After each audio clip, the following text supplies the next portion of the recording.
welcome to today's Tuesday tip. I'm Vicki Bell, adding another flower to the May tip bouquet.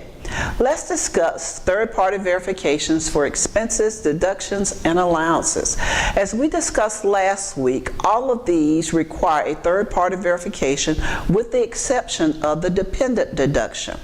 In order to receive the $480 deduction, it only requires that you be a family member under the age of 18, a person with disabilities that is a dependent, not the head of household, spouse, or co-head, and or a full-time student of any age, as long as you're not the head of household, spouse, or co-head.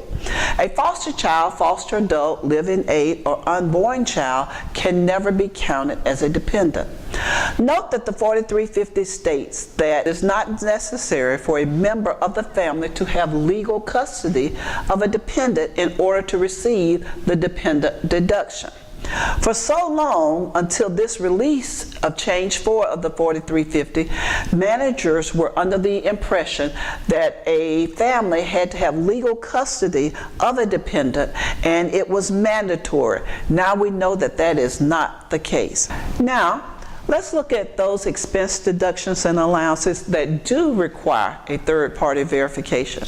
They include child care, disability assistance expense, elderly family deduction given if the head, spouse, or co-head is at least 62 years of age or a person with disabilities, and medical expenses. And this is only for families in which the head, spouse, or co-head is at least 62 years of age or a person with disability.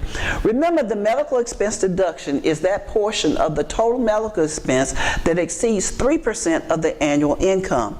Also remember that if the house qualifies for a deduction, a medical deduction, it covers the expenses for all household members. That does it for third-party verification for expenses, deductions, and allowances. Have a good week, and we look forward to sharing a tip with you next week.